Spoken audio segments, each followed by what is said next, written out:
Welcome to Child Abuse Awareness with Darlene J. Clark.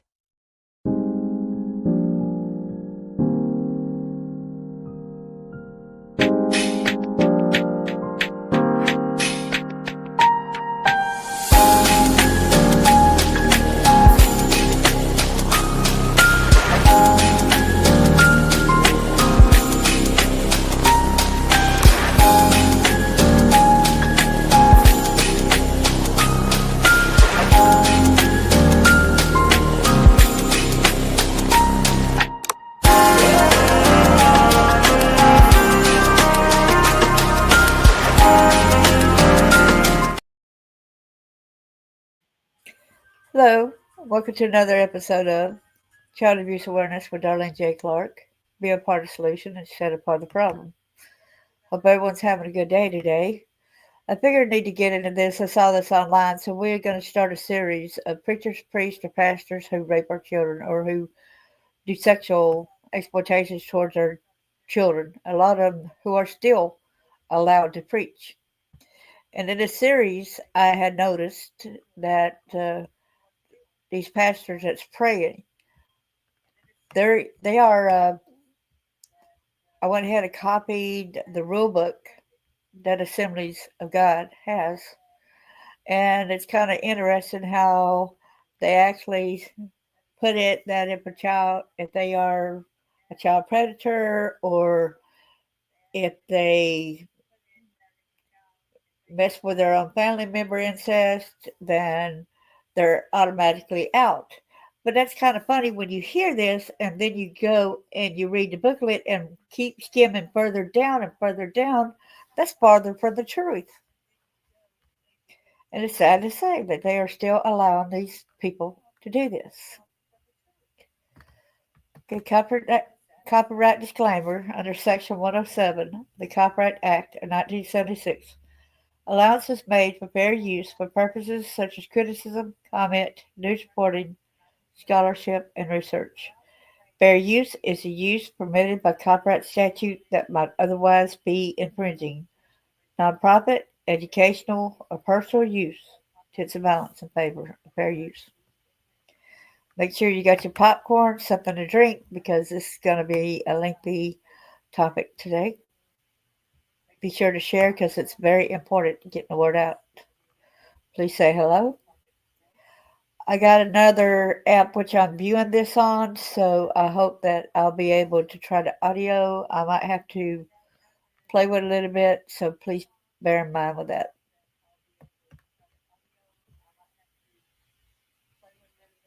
Share screen.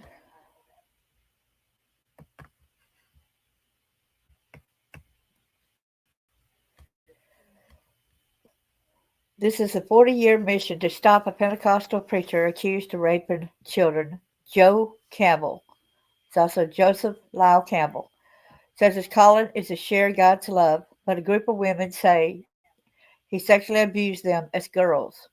An NBC News investigation uncovered decades of missed warnings and failures to act. They say their children's pastor sexually abused them. As adults, they united in a quest to send him to prison. This article is part of Pastors and Pray, a series investigating sex abuse allegations in the Assemblies of God. In Tulsa, Oklahoma, the women have spent decades trying to forget, but some memories haunt them. They say the children's pastor wrapped them in his arms. The terrifying stories he told them about demons and the warmth in his voice as he promised to protect them. The chill of his hands on parts of their bodies where no grown man's hands should be. The blood some of them found in their underwear afterwards. They can still picture the spaces where it happened. A church nursery, a childhood bedroom, his garage during a youth group sleepover. This, they say, is a dark secret behind the public ministry of Joseph Lyle Campbell, a magnetic Pentecostal preacher who built a national following with fiery sermons on sin, salvation, and America's moral decline. As Campbell tells it, he was a teenager when God gave him a mission to share his love of Jesus with children. In the decades since, as he evangelized from church to church across the South and Midwest, He has repeatedly faced accusations of child sexual abuse. An NBC News investigation found Joe Campbell needs to be in jail, says Cheryl Allman, who says he lured her to his home when she was a teenager, pushed her onto a bed, and penetrated her with his finger. Digitally, I say that. I just pray one day I can hear a judge tell Joe, you're guilty, and here's your sentence. We'll try to see if this will play. I had to end up cutting down on my gun. With my FICO, I get easy access to credit reports, 24/7 monitoring, and alerts for my FICO score changes. Other credit scores can vary as much as 100 points from your FICO score. Get your FICO score for free today at myfico.com/free.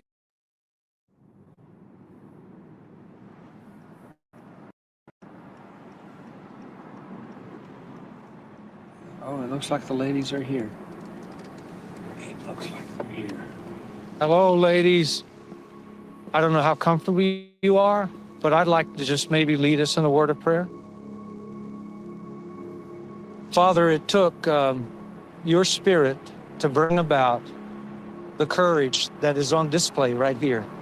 And Lord, as these women who had their childhood taken from them by not only a man who should have known better, but a man who's never been held accountable. Lord, I pray today. This prayer outside a police station in South Tulsa has been almost 40 years in the making. I pray today that your spirit will precede these women when they file their reports. Lord, I pray you'll give them peace. We ask in Jesus' name. Amen. Okay, who would like to be first? At the encouragement of law enforcement and supporters like this former pastor, 4 of the women here will file police reports detailing sexual abuse they say started when they were girls. Be as specific as you can, but if you can't remember specifics, don't worry about it. This is just the report. Down the road, the investigation will take place. This is the latest in a years-long effort to stop the man they say abused them. It's also the first time they've allowed cameras to follow them. I don't remember not being at church. It was just, home away from home. He was always surrounded by foster kids or kids with single moms. No dads in the house. Just kids that didn't have what the other kids had. Joe Campbell was the children's pastor at our church. I just got a weird feeling about him. How old were you when this was happening? I remember when he started to pay the extra attention to me. I was an innocent little girl. This is the day I went to Springfield, Missouri for my trial. NBC News spent the last 6 months following this group, and in the process found several others who described disturbing childhood experiences, including sexual assault by their former pastor, Joe Campbell. We also found dozens more who corroborated their stories. Then on toward the end, a man requested that we swear on the Bible and speak the truth. In their statements to the Tulsa Police Department, they detailed how all of this started. Remind me again your first and last name? Kerri. Kerri. Jackson. You said the first instance where he took your virginity was in his car? No, that was in his garage. Cheryl, Cheryl. Okay, so when did this start for you? Probably 1978, 79. And it happened at my church, Okay. Eastland Assembly of God, Okay. here in Tulsa. And I've never really said this out loud. It's okay. Sarah, Sarah, Boren, Boren. We've always wanted to bring attention to this and hold this man accountable, but nobody's ever believed us. When this happened with Joe, I never told anyone. Okay. Because I didn't think my mother would do anything about it. He was coming in to kiss me, and I didn't understand what he was doing, and he was like, "It's okay." I had this candy in my hand, and I squeezed the candy as hard as I could and focused on the candy.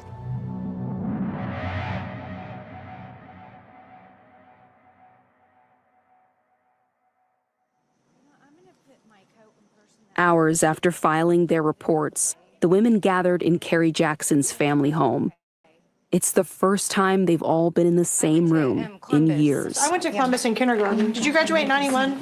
Yep. I had Miss Knox at Columbus. I did too. I love Miss Knox.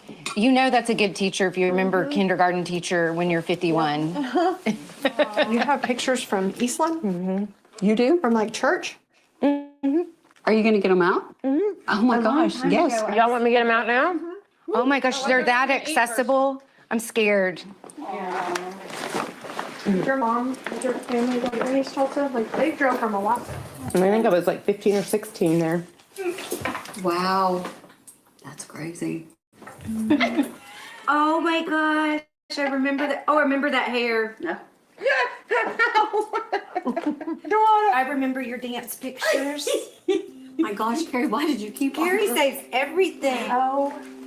That's amazing. The stuff I kept. I just amazed me. I even have our notes that we would pass around on the tithing envelope. Oh my.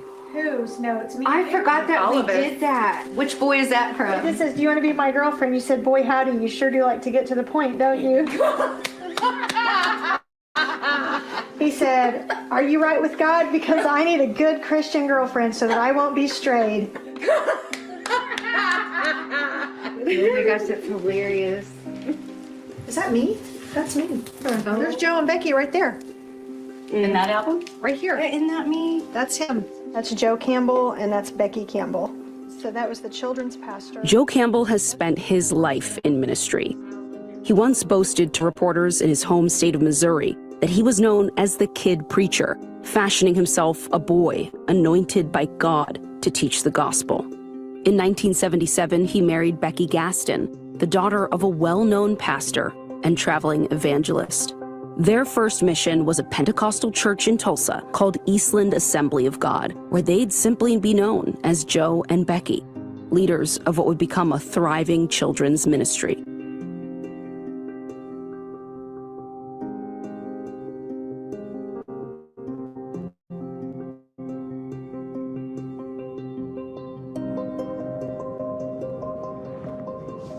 This is all the children's wing. And this is where our little Sunday school was, where he would do his preaching in one of the big rooms. And this was our gymnasium where we had the lock-ins and the prayer rooms right over here. Literally has not changed one iota. Color, everything. Everything's the same. People still go to church here. Yes. Yeah, I've had friends that still raise their kids here. Many people that were in the congregation when I was growing up are still a part of the congregation today. At that young age, what did church represent to you? Stability is what it meant. My dad was an alcoholic, so the thing that kept us grounded were two things, my mom and the church. And my mom had us in the church Sunday morning, Sunday night, Wednesday night. When we say the church for me was the Campbells. You know, there's just a lot of opportunities to do really fun things, and they were always at the center of it. Yeah. Oh, wait, we're back at church. There's Joe. Back at church. Yep, that sure is. Okay. Oh my gosh. Here's my Eastland. Oh my gosh, that was before braces. You actually kept the pin from there? Wow. You can just call me Hoarder Carrie. For hours, they comb through Carrie's albums, rediscovering photos of themselves, friends, and family. It's a kind of cathartic exercise, but it's also one that's about finding anything they can to stop Joe, whose reach has only grown over the years. Who took that? I did. I don't remember why, but I took it. I probably have the negatives somewhere because I have all my negatives too. Like, why would you ever have access to a pastor with no clothes on and a bed? Yeah. I mean, what else do you need? My first incident was at their house. I was looking for him, and that's when I came in from the backyard inside the house. The pornography was on the TV. I didn't even know what I was seeing because I was 8 years old. And he said, I promise it's okay. I put that on there. Here's this in the swimming pool for my 11th birthday. Harry and Delana. You and Kim were at my birthday party for the 11th birthday party. And Jody, your cousin Jody, did you see that picture of Jody? You'll have to look back through this one. I'll send him that. Oh, this was... You guys want to hear what Jody said? Yeah. I said, this is random, but I met someone from Eastland Assembly and she has the picture. We're in the process of taking down Joe Campbell and there's a group of angry warriors, wish us luck. He said, can I play? I've got some stories I'd like to tell. Is that Jody? It's my cousin. This is your cousin? I've wanted to talk for 3 decades. Let me play. I'm in. Just tell me where and when I need to be. I'm in. He said, I've got Becky's stories that will knock a jury on their ass. Oh, I want him to play. Can we FaceTime him? Yes. Because the other guys that I've contacted, they won't talk with you, Kim. Thank you so much for texting your cousin.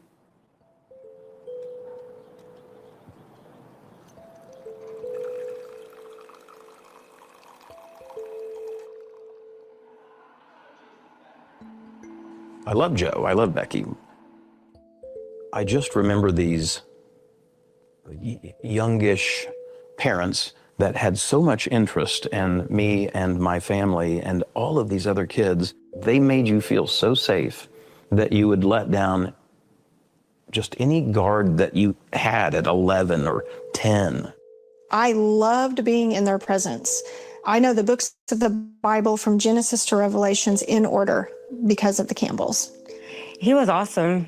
He still is.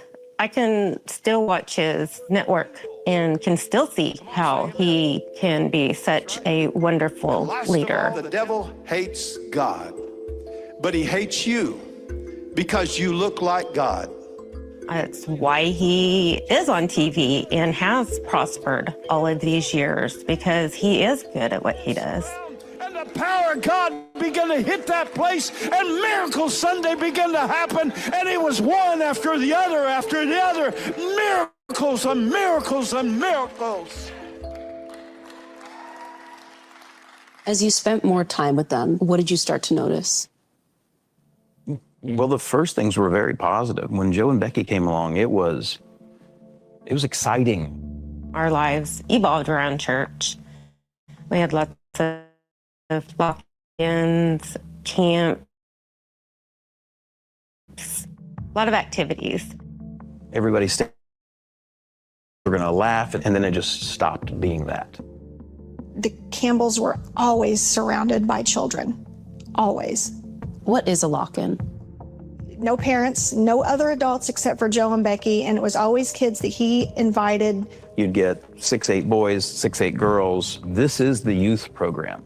And we would play hide and seek in, under the baptismal, and then they moved from the church to his house. He would put a big piece of white paper, so he would tape it up, and he would have the girls walk behind in their panties with no shoes, and the guys had to guess whose legs belonged to which girl. There was so much giggling and just laughter, and I think that's where I've always said Joe did his recon well, but I think it was more than just recon. It was, he had perfected this playbook. Once it got down to the core group of kids, it was showtime at that point for Joe and Becky, and that's when the pornography would go on. That's when the VHS tape would be put in. As the night went on, Becky would get me and another boy or two, whoever was there, and we would go into their bedroom. And then there would be her adult toys. This is a grown-up, and she's your friend. And more than that, she's the wife of the guy that, has sort of turned your life around, really giving you a little bit of hope. I can remember thinking, did everybody else go home? In hindsight, he was always with someone. And a lot of the times it was Carrie. He was like my best friend. That's how I perceived him, like a confidant. I could talk about the things that were going on in my home that maybe bothered me. There was a night that I had spent the night with Joe and Becky. It was just me. We were in the living room, and he said, well, let's watch TV. And he turned the TV on and put on pornography, which I wasn't shocked by it, so I must have been exposed before. I was 9 years old. That's when he started to I guess, groom me and started asking questions. What did he say? They were questions like about sex, which I, of course, wouldn't understand. And I remember they made me very uncomfortable to where I was literally hugging the door because they were so strange to me and I couldn't really comprehend them and I didn't know how to answer the questions. How did things escalate from there? I didn't know what to do, so I kept trying to get away from him. And so I got into his hall closet, or coat closet, and shut the door, and he opened it and came in there with me and began to, I guess, touch and hold me and kiss me. And he just tried to make me feel at ease and like it was okay because, you know, other girls in church also would let him kiss them. So it was okay, and it was their secret, so it's going to be our secret too. And so it's like, okay. He said that to you, that this is a secret? Yeah, it's just our secret. I believed him because he's my children's pastor. He molested and raped me from the time I was 9 until I was 12.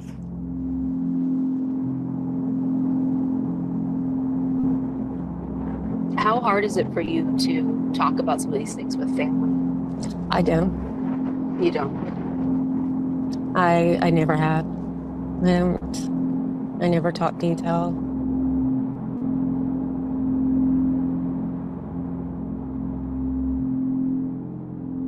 He called and asked if I would be interested in doing Vacation Bible School. So my birthday came during that week, and Becky's there. I have a conversation with Becky, and the TV's on, and I sit on the couch, and Becky just disappears, like she always did. What I remember most about that is I had a peppermint candy in my hand that I was getting ready to eat. It was still in the wrapper. And he comes up behind me, and he starts playing with my hair, and then he starts massaging my shoulders, and I am so uncomfortable. I was frozen, and I was just letting him touch me because I didn't know what to do. And it was Pastor Joe, who I worshiped and adored. He put his hands up my shorts, got his hand underneath my panties and started touching me, and I could not take it anymore. And at that point, I stood up, and he stood up, and I still had the candy in my hand. I was squeezing it, and I walked right to the phone, and he followed right behind me, and I called my house, and my dad answered the phone, and I started bawling, and I said, I want to come home. And I put that piece of candy in my mouth, wrapper and all, and I chewed it and swallowed it because I was so out of my wits.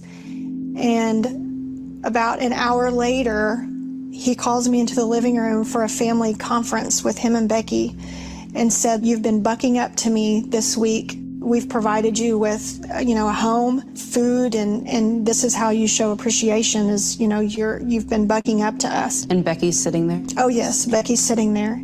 You believe Becky knew? Oh, there's no question Becky knew. We were his bait. Becky was getting us away from Joe and the girls so that Joe could take whatever girl fit the playbook that night back into the garage or back into another room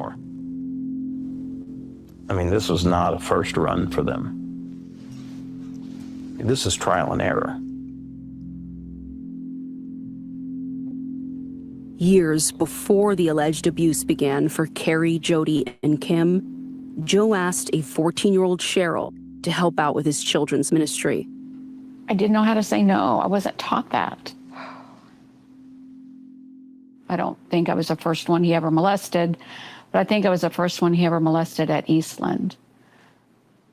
Years later, when I was in my 30s, I told somebody from the church that Joe Campbell had molested me. And she said, "You too?" And I said, "Whoa, what do you mean, you too?" I was crushed. I felt horrible because I didn't tell anyone. And he continued It wasn't my responsibility that he did that. He did that, I didn't. But still in my brain, I went back to what if I would have told someone? But now I know nothing would have happened. 25 years trying to get our voices heard, our story out there, and we've just hit brick walls for all these years. What's it like to go through this and to wait for your moment when you might be able to share your story? For me, when I was abused, a lot of the times I felt guilty. Because even though I wasn't told or taught it was wrong, I knew it was wrong. And for someone to be doing that to me, I felt like I was partly responsible. And so when you finally get to a point to tell that story, it's almost like you're telling on yourself. So how do things reach the breaking point? I was at Dewana's house and spending the night. And she was telling me that she wanted to go to Siloam Springs to visit Joe. And that scared me. Fearing that Dewana would also be targeted by Joe, Carrie told her best friend everything. I wasn't supposed to tell anybody because that was a secret between me and Joe. So I kind of felt trapped.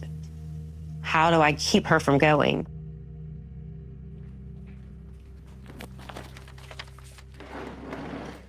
The following are excerpts from a written account Dewana kept that details what happened next. When Carrie was about 13 and I was 14, she told me that our former children's pastor, Joe Campbell, sexually abused her. I don't remember how long it took me to tell my mom, but when I told her, she wasn't surprised. At the urging of her mother, Dewana told Eastland's head pastor about the abuse. At his request, Carrie and Kim wrote letters detailing what happened to them.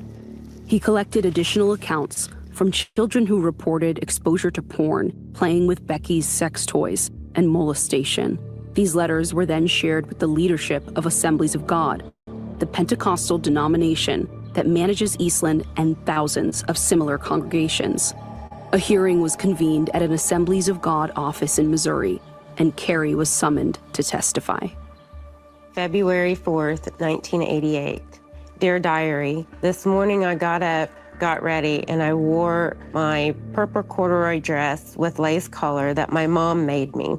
We went and picked up Dewana, who is my bestest friend in the whole world. We were told we would not see Joe. We would be on one side of the building and Joe and Becky would be on the other side of the building. I peeked into the main lobby and there's that Joe and Becky Campbell and Becky's father.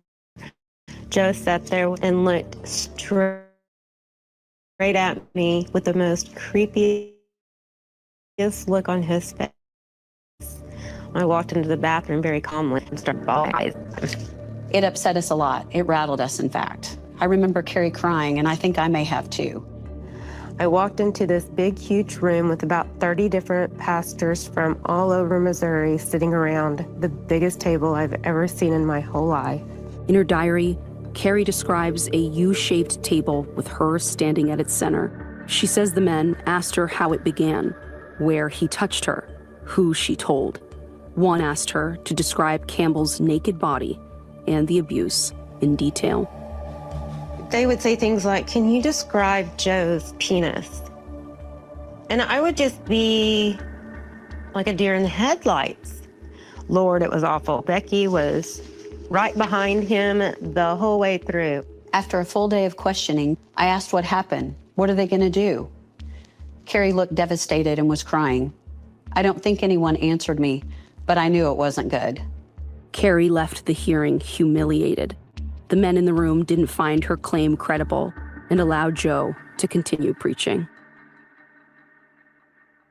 If you look at all my pictures, I'm always smiling. And you would think, my God, she's so happy. But in the inside, you couldn't see that. I was the most miserable person ever, and nobody knew it. And I was so tired. I was so tired of wearing that mask.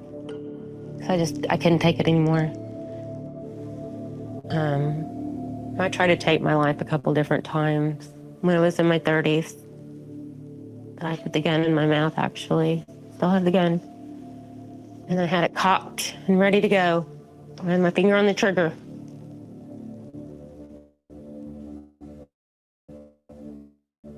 I was so ready. I was so ready. I mean, I was there just, my finger was just itching. You need to just do it. And I just, God just, he wasn't gonna let me. And I knew it. I knew God was saying, no, you're not doing it.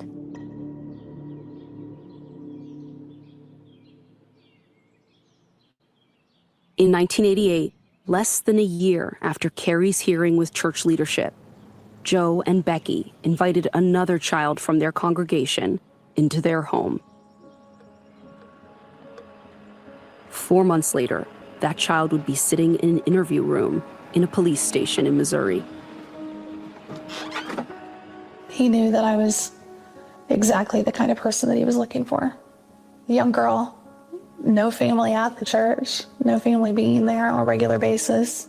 Because I told him everything about my home life, never having a father, not having my mother on a regular daily basis. He knew all of that. After years running Island's youth ministry, Joe assumed leadership of another Sons of God church, this time in Versailles, Missouri. I think I met Joe and Becky when I was 13. In the beginning, Joe was almost like a father figure to me. Phaedra, you can talk to me about anything. You can have these conversations and, come on back to my office and let's talk for a little bit. Tell me what's going on in your world, what's happening in your life. When you look back at those interactions now, what do you see? Grooming. Her mom struggled with addiction and left Phaedra in the care of her elderly grandparents. Joe said he could help. And Joe and Becky became my legal guardians. I really felt like I was finally getting that television ideal of a family. Going in with a mom and a dad and being involved in the church, having friends, I'm a cheerleader. Everything was going to be phenomenal. Phaedra says the abuse started within a month of moving in with Joe and Becky. So, yeah, this is the church.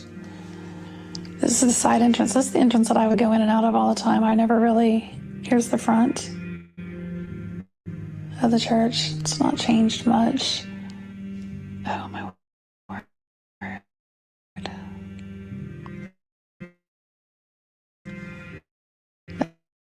That's it. That's where it all happened.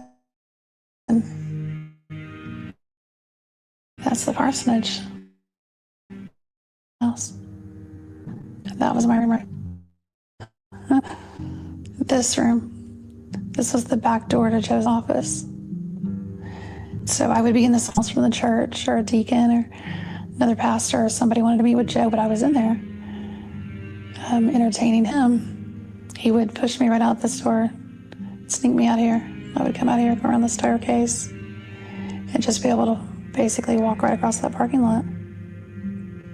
I hate to ask, but define entertain for me. Entertain him. When sex, oral, physical, vaginal, right there. That was Joe's office. Police arrested Joe after Phaedra told the wife of a pastor at the church who reported the abuse to church leadership. Joe was charged with sexual assault of a minor. A judge found there was enough evidence to send the case to trial. While the case was pending, Phaedra was summoned by the leadership of Assemblies of God to the very same room where Carrie had been interrogated the year before. There's a group of men, maybe 12, sitting around, and of course there was Joe and Becky Campbell. They're in the room. In the room. I had no one else in the room with me. Did you get tongs out? Yeah. Good. This time, however, they banned Joe from the denomination. He'd never again lead an Assemblies of God church. News of the allegations and Joe's exile rocked the congregation. I was the enemy now, attacking the church and attacking Joe. How did your community treat you? I was the one seducing Joe Campbell, and it was all me. It was all me. I was the one trying to bring down the church, and that Satan was using me for these type of things. And it was never a matter of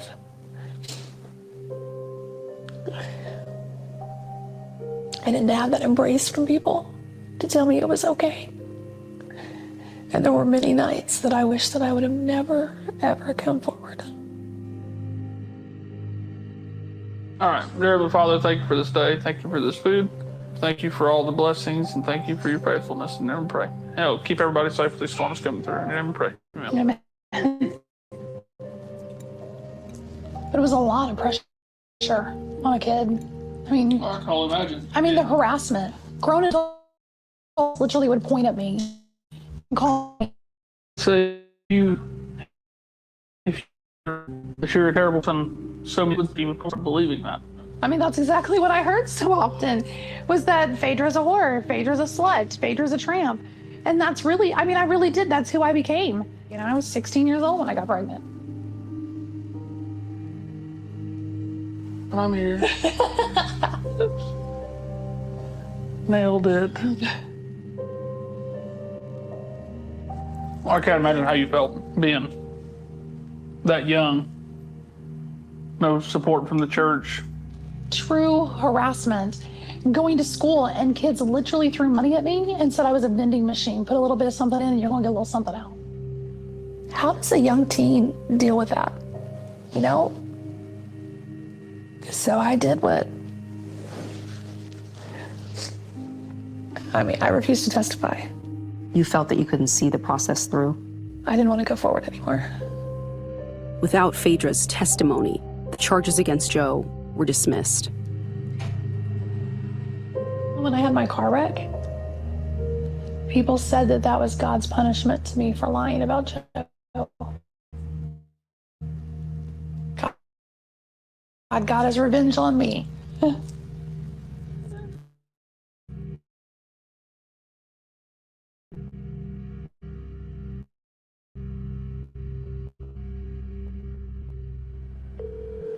This is Pastor Joe's phone. Please leave a message or text. Thank you. Hi, Pastor Campbell. My name is Antonia Hilton. I'm a reporter with NBC News. I reached out to you over email the other day. I'm reaching out in the hopes of scheduling time to speak with you about allegations from several women, and I hope to speak with you soon. Thank you. Less than a year after being banned from Assemblies of God, Joe assumed leadership of another church. He and Becky also built a religious children's camp they named after themselves, Camp Bell. Amen. That's our rec field right there in the front. Now, summertime, whenever camp comes, that whole place is full of kids and full of buses and cars. And man, it just changes everything. Thank you, Jesus. Give the Lord a hand for that. Amen. 34 years. And every year, it just grows and gets better and better and better. Each year, their camp hosted hundreds of kids from across the country. Little bitty campgrounds out in the middle, like you said, out in the middle of sticks. That's okay. Perfect place. By 2016, Joe and Becky joined the leadership of a Christian television network, founded by the disgraced televangelist, Jim Bakker. I have my pastor here, Pastor Joe. Hey, good to see you. I'm glad to be here. Joe and Becky are frequent guests across many of the network's shows. God does. Nothing happens with God as an accident. God had a plan. Let me introduce to you, to the world, Becky Campbell. Becky, I love you. I've known you here forever. Becky was put in charge of a home for unwed mothers, started by Lori Bakker. And there's Pastor Joe with a couple of the babies. Isn't that? Oh, he's a good grandpa. Over the last several weeks, we have tried to reach Joe and Becky in every possible way, calling them, emailing them, texting them. So now we're going to see if they're here. The sign, look at that. That's where that sign's supposed to be, isn't it? Private property. There is a blonde woman there. Hello? Excuse me? There's a man there. Hello? We can see that there are two people, close in age at least, to Joe and Becky. We can't see their faces from here. We'll see if they pick up the phone.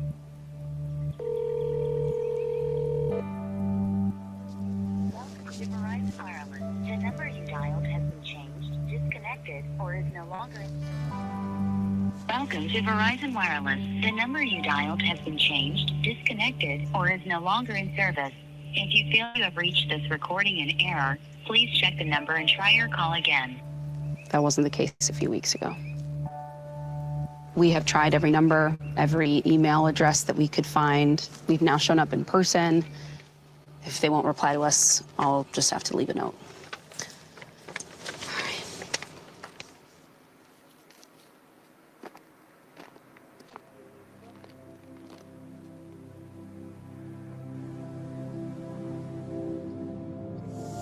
So, this is getting really scary.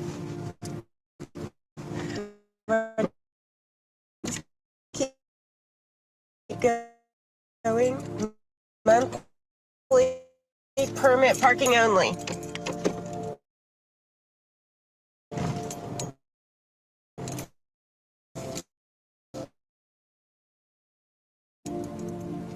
There would be another dead end.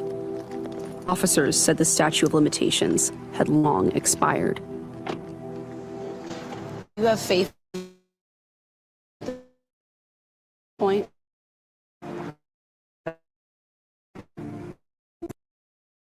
I'll need police record. Is this the right window?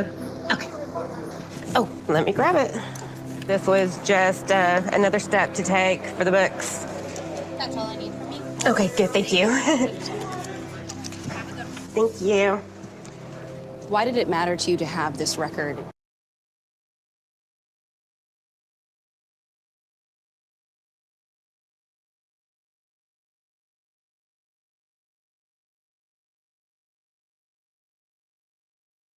In your hand.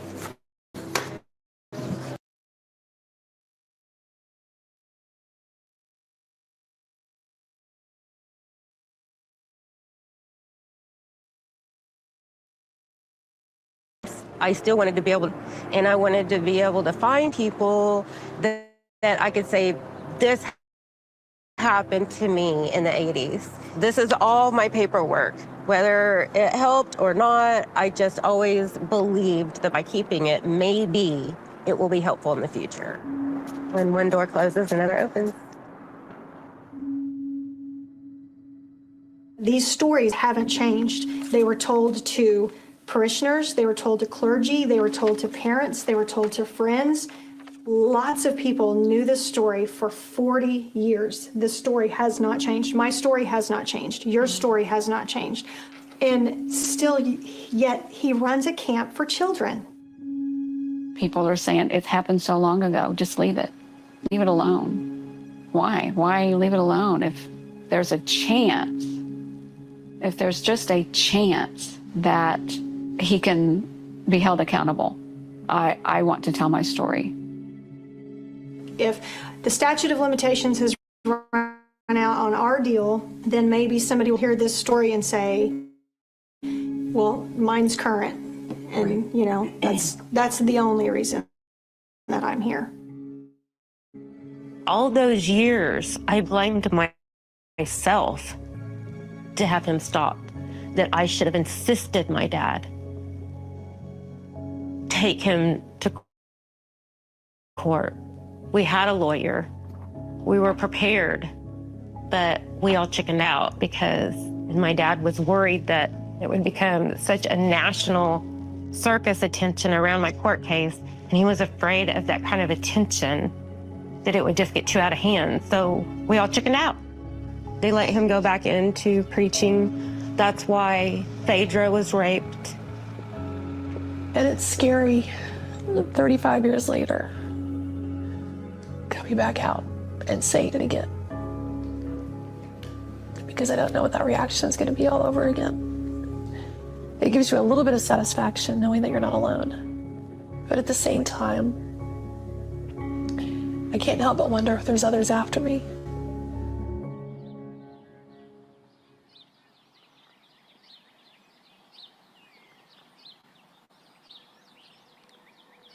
Nothing has happened. Nothing has changed. Joe and Becky are still out there, and they're still preaching. They're still around children. All right, let's start looking. All right, here's 1980. Okay. Despite their setbacks, they're still looking for ways to hold Joe and Becky accountable and hoping to find others who might have stories that need to be told. These are all of the church directories for Eastland Assembly of God. And we're going to look through them and just see if there's anybody that we can get to maybe talk to us. Now, we did Sarah, we did Jody, we did him. I mean, how many of these people do you think we can get in touch? I remember you. I don't know.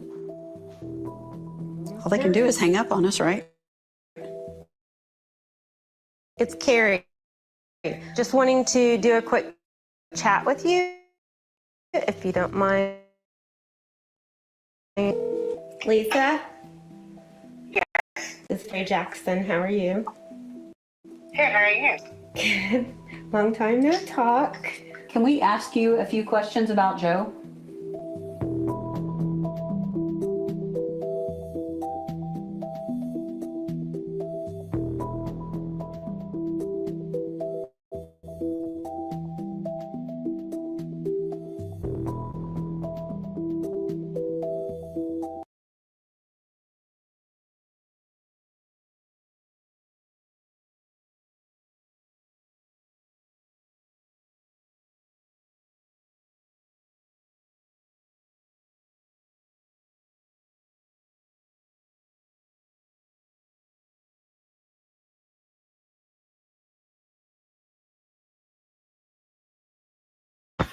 Internet's being weird.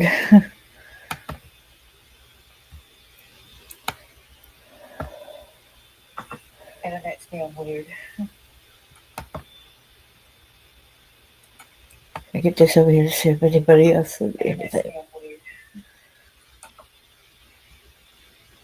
Hey, Carlene, good to see you.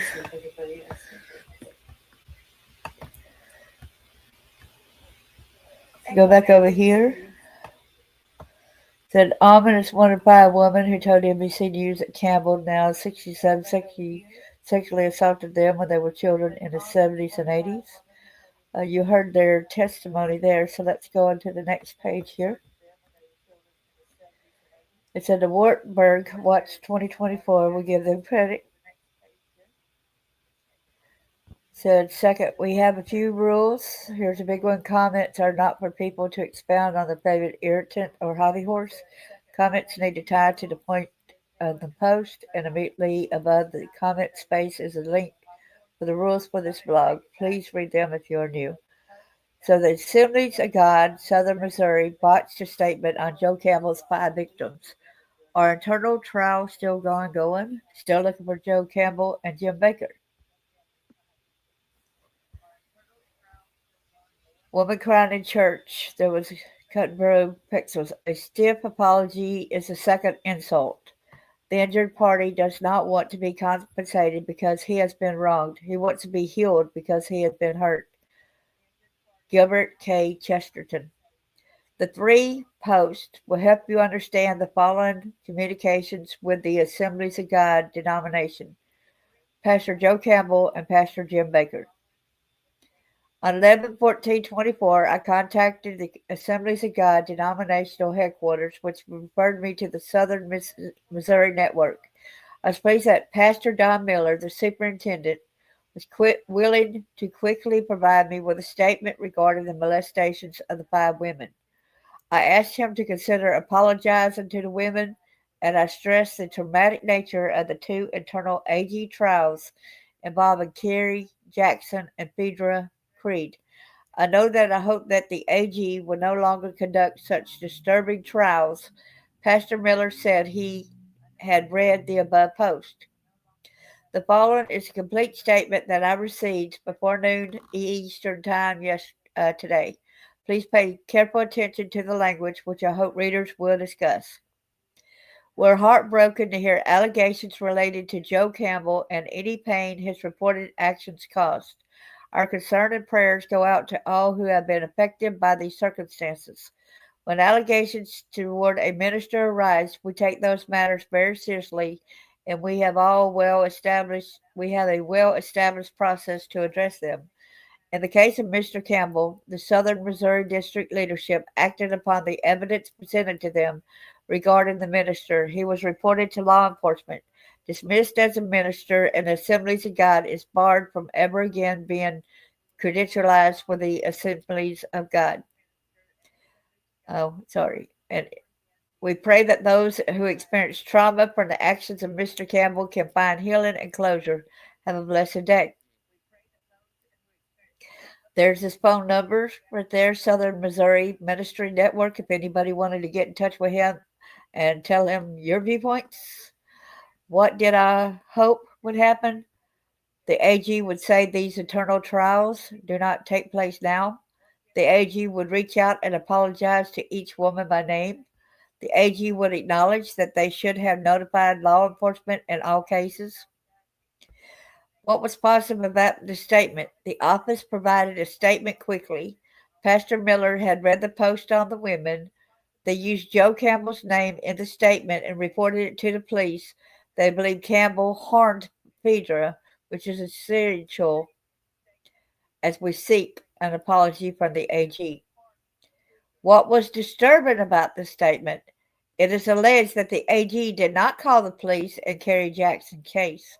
Campbell was allowed to continue as a pastor, and he molested Phaedra and Kim when he went to Versailles AG. I alerted Pastor Miller of the error and have not received a reply. Kerry was forced to attempt to identify a freckle on Campbell's male parts and was told she was not telling the truth when she could not during a trial with a room full of men and the abuser. The statement, we pray that those who experience trauma from Mr. Campbell's actions can find healing and closure. This is not a personal apology. It says nice things, but it does not demonstrate sorrow for the actions of the AG and the churches. The statement sounded like an attorney wrote it. What would this statement lead me to believe? The internal trials are continuing in the AG, and they are forcing young girls to meet in a room full of men as well as the abuser. I call on the AG to stop this abhorrent practice. The AG did not truly show remorse for its actions or the victim's pain. Whoever vetted this statement left out Kerry Jackson's trial in which law enforcement was not notified. Was this omission an error or an attempt to obfuscate? What needs to be done? Does this need to be escalated to the superintendent of the AG mothership?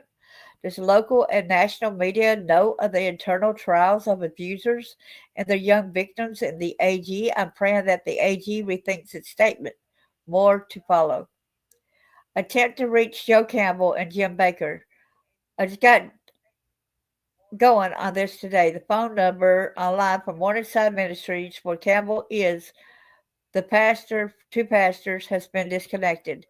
I had to call the central number where folks call to order things or to ask for prayer. I got an older woman who said her name was V. I asked her to repeat it. She said she would give them a message. Her reactions were odd.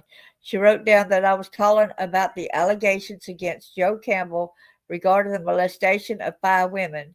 She was calm beyond belief and carefully wrote down everything I said. She claims she would give them the message. Is she used to taking calls like this? She told me she was working in the bookstore. More to come on this. And then there's comments. So I'm not going to specifically read the comments. We get on to the next one right here. This is Cheryl Atwood. I'm Cheryl Almond, so sorry. Waited years to accuse Pastor Joe Campbell of sexually abusing her when she was 14. Could there be many more victims? And we know there are, as that was said. Cheryl grew up accepting that men would abuse her. Cheryl said she was waiting for years to tell her story of abuse by Pastor Joe Campbell. While he was at Eastland Assembly of God Church, she was 14 years old when this happened. Her story is particularly painful because Cheryl was also being sexually molested by her stepfather at home. We're so sorry to hear that, young lady. We are so sorry. He was involved in the church and helped to drive the church bus. Her mother reportedly knew of the abuse, but recently claimed that she tried to do something about it, but was unable to do so. Her mother stayed married to him, but Cheryl removed him from her family's life. It's not unusual for pedophiles to target kids who have a difficult home life. Some of these kids are particularly vulnerable and often seek a relationship with an empathetic man or woman. Cheryl learned a dark lesson from this. Men abused her, and she just had to learn to accept it. Joe Campbell merely reinforced his lesson, yet he claims to be a pastor to pastors worldwide. It's time to let the worldwide pastors know that Pastor Joe appears to be hiding a dark secret. Joe abused Cheryl. She believes that Becky knew about it. Warning, graphic description of sexual abuse. Cheryl helped out in the children's program in that capacity. She got to know Joe. It started with what she appears to be grooming. For example, when he asked for her to help, he would touch her, hold her hand for a minute. At other times, put his hand around her waist. Things escalated during a car ride. Becky and Joe were in the front seat. Joe asked her to sit up front between them while placing her legs around the gear shift. As he shifted the gears, his hand and arm were between her legs. She knows that Becky had what appeared to be a smirk on her face. She believes that Becky knew about Joe and thrived on these actions. Then the abuse escalated. He would get her alone and begin to fondle her. He put his hands down her panties and used his fingers to penetrate her digitally and did the same thing with his tongue. What did she and others at Eastland AG know or hear about? Cheryl took matters into her own hands and began to avoid Campbell. She stopped helping in the children's department and limited her contact with him. Eventually, Cheryl and her family left Eastland. Sadly, she was later raped by a young man in the youth group.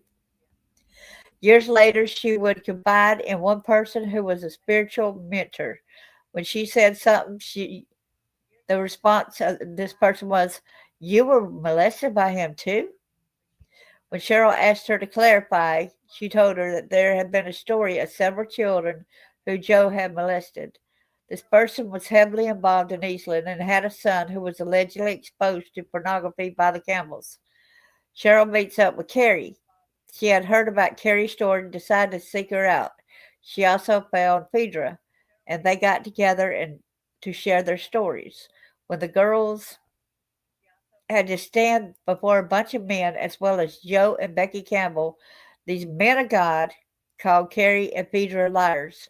Cheryl was angry, but what could anyone do? Years later, we're all trying to answer that question. So Cheryl's message to Eastland AG, Cheryl was also made aware that there were other victims. The group had contacted some. She believes that Eastland was involved in covering up the abuse by Joe Campbell. Even though many years have passed, she believes that there are still people in the church's leadership who were involved. She thinks they should be called out and made to step down from leadership. She was willing to make a police report along with the others. Cheryl still believes in God. Although the churches harmed her, she realized it was the people, not God.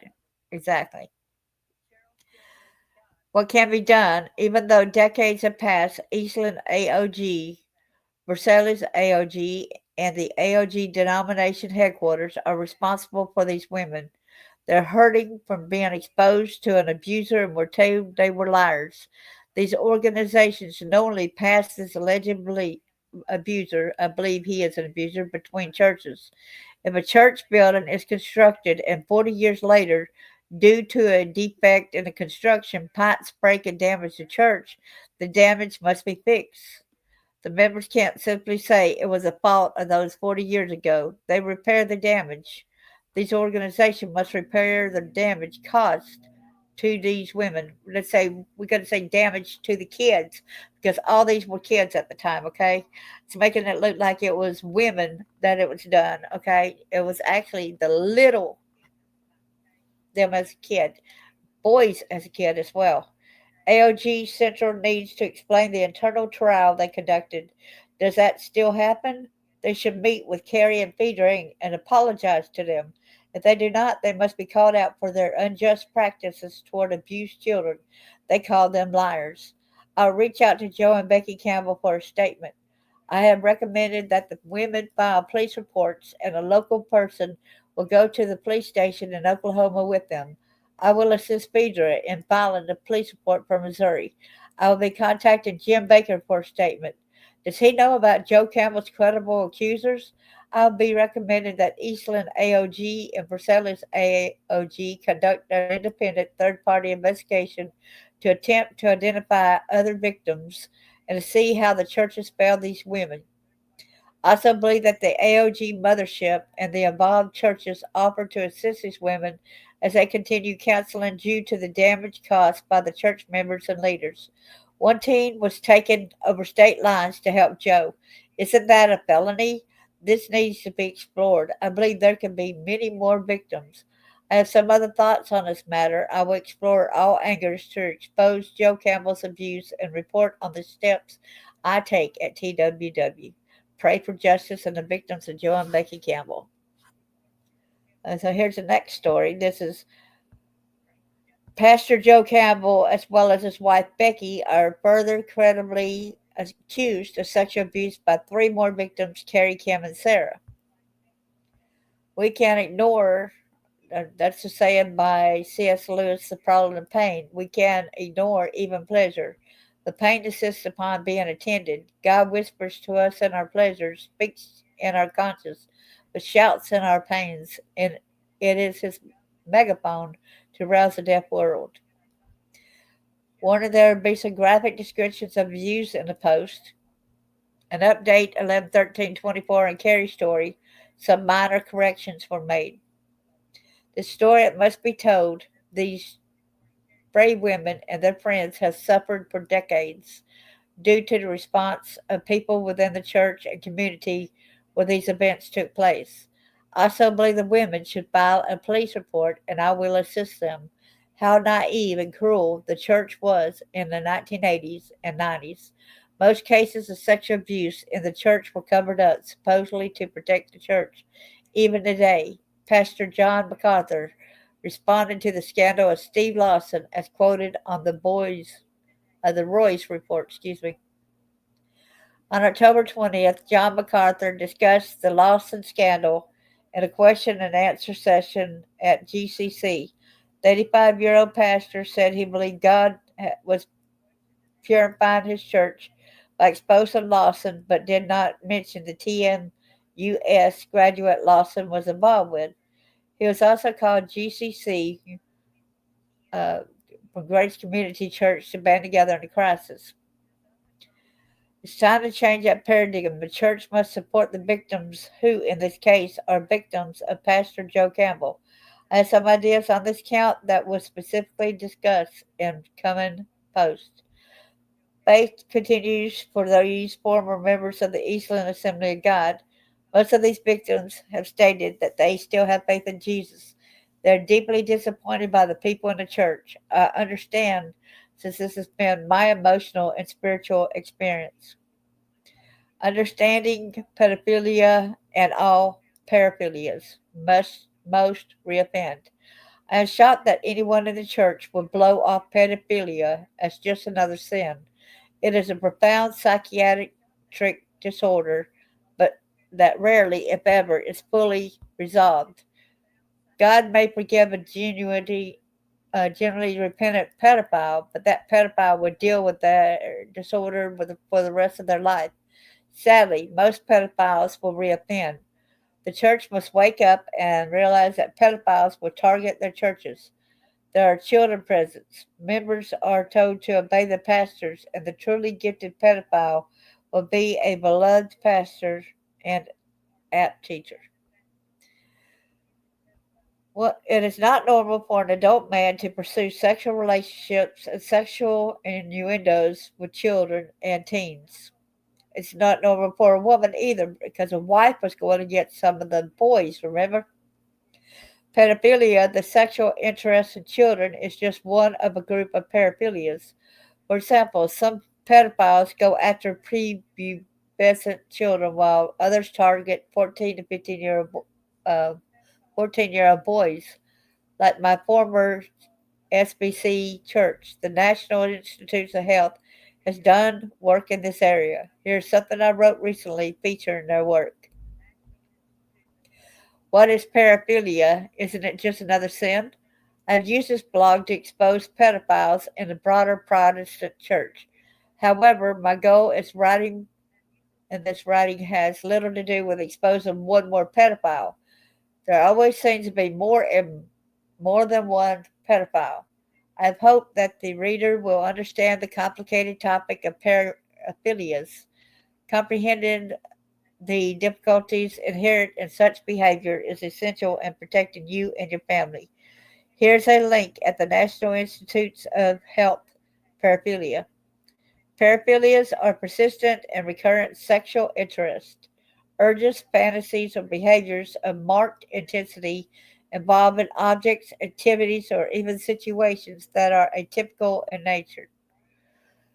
Although not innately pathological, a paraphilic disorder can evolve into paraphilia and evokes harm, distress, or functional impairment on the lives of the affected individuals or others. The DSM-5 diagnostic criteria for paraphilia states explicitly that the patient must have experienced intense and recurrent sexual arousal and deviant fantasies for at least 6 months and must have acted on these impulses. A paraphilia becomes a pathology or a paraphilic disorder, only when the behavior causes significant distress and impairment of functioning to the individual, or if the paraphilia involves personal harm or risk of others. However, due to the patient's reluctance to seek treatment of the legal obligation to obtain treatment, psychiatrists are often forced to exceed the call of duty to the patient to reduce stress, but rather focus efforts on protection against potential victimizations. Those with paraphilia are often reluctant to seek treatment. Even when they do, the counselor must focus on preventing harm to another victim. Read the section called Prognosis. It appears that those with paraphilias are likely to reoffend. Despite the psychological and pharmacological interventions designed to manage paraphilias and paraphilic disorders, an ultimate treatment or change has yet to be established. Existing interventions merely allow for increased voluntary control through self-management skills over sexual arousal and reduction in sexual drive, with the best yielded prognosis only from those individuals who are actually motivated to change.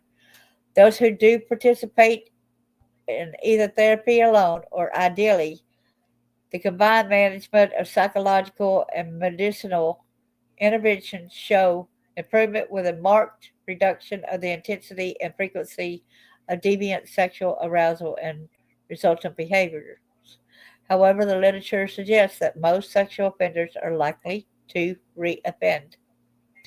Sexual harm to kids is seen in many forms, as these three women will recount. I believe their stories. Now, here's Sarah's story. Exposure to pornography by the Campbells at a young age has led to lifelong difficulties. She had told, I don't need to go back over that, what she had said a little bit ago. So let's go on. Let's see right here. Sarah believes that this was done to terrorize. Okay. Joe often discussed demons and demon possessions. He would say how he had gotten rid of a demon in some kids. How about the demons in you, Joe? What about the demons in you? Because you definitely have demons. You and your wife both. Sarah believes that this was done to terrorize the children, and so it was effective. She said she learned to keep these secrets, but it came with a cost. She didn't speak out in school until she was 12 years old. She thought she would be in trouble if she said anything. She said she would be spanked if she cried, so she plastered a smile on her face to hide what was inside. She wouldn't sleep with the lights out throughout her growing up years. Joe came back to attend a graduation of some former students. He quietly approached her and said, "You had the body of a beautiful woman." He asked if she could visit him in Missouri, where he was pastoring at the Versailles Assembly of God Church, but she had an out. She had joined the cheerleading team, and there was mandatory summer practice. All right. She eventually told her parents when she was 18. They said shouldn't worry about it because she wasn't molested. Say what? She had spent lots of money in counseling, which she says is due to the horror of being exposed to violent pornography at a young age. I think when she told me next was crucial. We were told to never say no to adults and to do what they told her to do. She was so scared by what she saw that she didn't say anything to her parents, so she continued to go on church trips and attend lock ins. Kim's story: Joe arranged for her to come from Eastland, AO, in Oklahoma to his new church in Versailles, AG, in Missouri. I wonder if that is bringing her over state lines. Yeah, pretty much so, right? Kim often helped in the puppet ministry that Joe started after he moved to his new church in Versailles. He called and asked if she could come to Versailles to help with Vacation Bible School. She had a very good relationship with her parents who let her go. She said that Joe began grooming her on the car ride. He had her sit in the front seat. He mentioned a special needs girl to her and said, "I wonder if she has had sex." He also wondered if she was clean down there. Kim found that gross. These talks continued in his office once the door was closed and the church secretary banged it open and looked in. Kim wondered if she knew what Joe did when the door was closed. When Kim was shooting hoops in the gym wearing her jams, another member of the church threw her over his shoulder and Joe spanked her hard on her butt. The following incident caused Kim to call her parents to get her out of there. She was sitting on a couch about to eat a peppermint candy in her hand. Yeah, we heard that a while ago, and she called her parent, and then she was reprimanded. Remember that? By this time, Joe had been told to leave Eastland. I will explain that in the future. She said he's a professional regarding grooming. She said he's also spoke to the parents during Vacation Bible School on the subject of the prevalence of sexual abuse. He sounded so concerned, and the people present were moved. She said it was a powerful sermon. Was this a way to conceal his activities? See, he actually was talking about, that being a prevalent problem, right? A whoop in sheep's clothing, right? Carrie's story: Joe sexually penetrated her. She cried, "It hurt. You're too big." We're not going to get into that, but that's normal for kids, adults. It said, I have presented 3 more stories of sexual abuse by Joe and Becky Campbell. It is disturbing that he is not only a pastor, but I am told he runs a camp to help women and children. I'll leave the Facebook page. It's not available at the moment. I'll be looking into this. I will write one more post on Joe Campbell's abuse victims. I will contact all the involved churches, the AOG Mothership, Jim Baker Ministries, and Joe Campbell. I will take you along as I make calls and keep you posted as we explore what is happening. I hope to help the women make police reports and push to see anything can be done. As you may know, Robert Morris is now being criminally investigated. Perhaps some of the same rules will apply to the women in Oklahoma. There's much to be done in this instance. Please keep the women in your prayers. I believe there may be many, many more victims out there. So let's go to the last one. Pastor Joe Campbell, now who leads Jim Baker's Morningside Church, is credibly accused of molesting a young teen. he arranged to live with his family. This is Peter. Look how beautiful. Peter Creed. She's Miss Wheelchair International in 2022. But again, I'm trying to believe in them because of my hubby. I'm trying to think. I'm reading what you're saying in a group. I'm sorry. It's talking about. Took me several years to realize hubby wasn't what I thought either. Oh yeah, seem like they kind of bond together, don't they? Okay, this is the beginning of a series of posts that will feature a group of brave women who are in their 50s and 60s who are speaking out about their allegations of abuse at the hands of Pastor Joe Campbell and his wife Becky, who is currently the pastor of Morningside Church in Blue Eye, Missouri.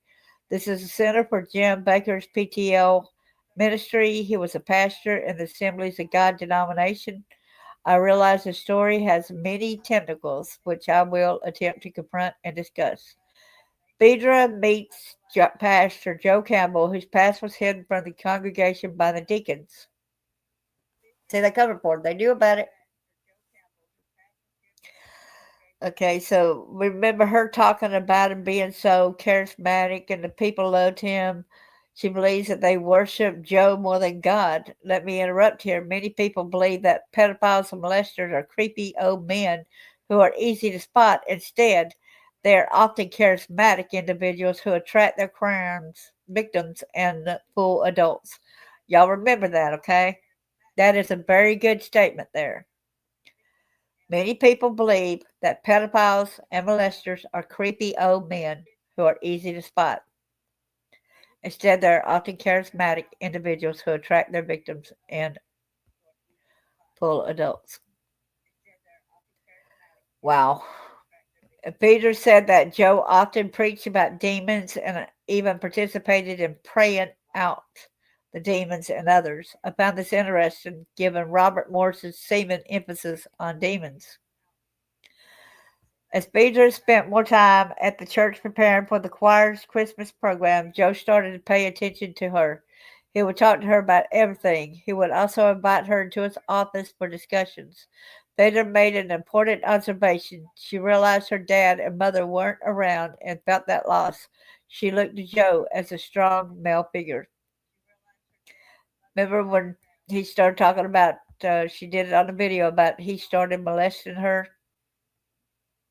Peter was bullied by church members and friends who accused her of lying, and even worse, they began to be bullied.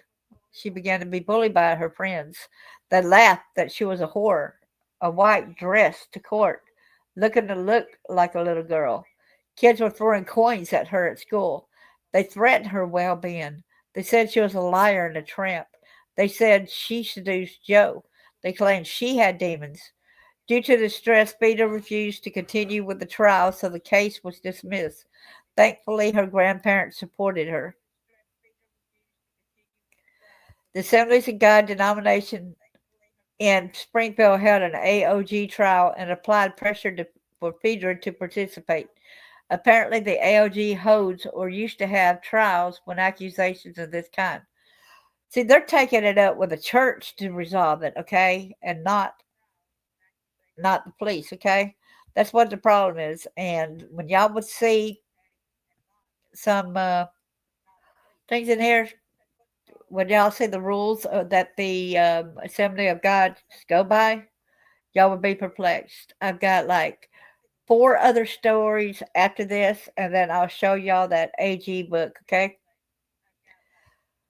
Her essential question for Becky Campbell. She told me she was angry at Becky. Becky knew about what happened in Missouri. She also saw him holding her hands with her. Why did she let me move into the house with him? That's a question I will explore as TWW looks at what happened in Missouri. Final thoughts. I am so impressed with the dignity and thoughtfulness that Phaedra exhibited as she discussed her molestation by Joe. When I told her I was so sorry she was paralyzed, she told me that her life is wonderful now. She was so upbeat. I cannot imagine a church that would allow a teen to be so poorly treated. Shame on all those who went to support Joe at the trial. May God forgive them. May God forgive the AOG for the trial they put the teens through. I hope I will learn that they will never do anything like that today. I plan to find out. Yeah, they will. I got plenty of friends, and they're still covering up. I got friends in with the same church type of thing affiliation that her brother ended up committing suicide because of these people not listening to him. And she's still getting threatened as well. Okay. And she comes forward, and she's even being ridiculed and harassed today. May God forgive the AOG for the trial they put the teens through. I hope I will learn that they would never do anything like that. I plan to find out. But I'm struggling with my feelings toward the church, the people in the church, and the church that allowed Joe to continue as a pastor. As the reader will find, here he is a serial molester. Then there is Campbell. More to come. I want to hear what Jim Baker's ministry says about this. Surely they knew of his history, of course. He has a jaded history as well. I believe Phaedra's account and think it's time for the truth to come out. All right. Okay, did y'all see all that I had, or did I stop the, did it not show what I just got the reading?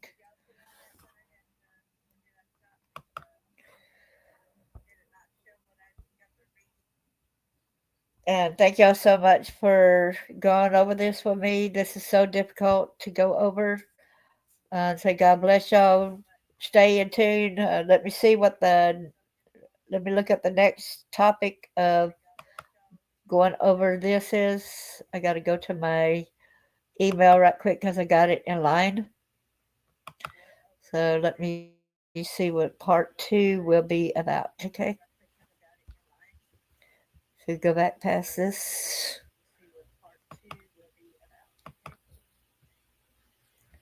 Okay.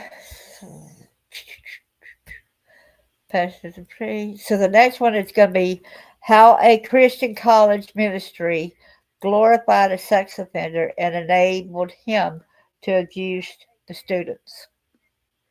Okay, that's going to be part 2. How a Christian college ministry glorified a sex offender. And this is going to be about Daniel Savala. I want to thank you all, and it's from Houston, Texas, that story. God bless each and every one of y'all, and thank you so much. Please hit the like, subscribe, and share.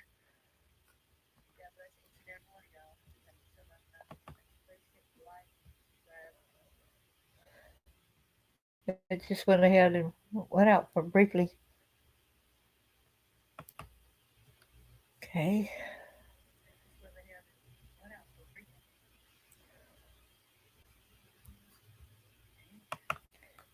Okay, it's not letting me get. It says it's not showing for me, y'all, but I can hear me.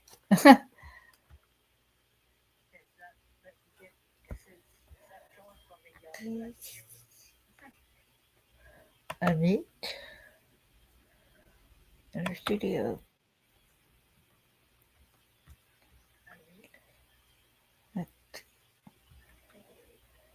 All right. Thank you so much. So God bless y'all.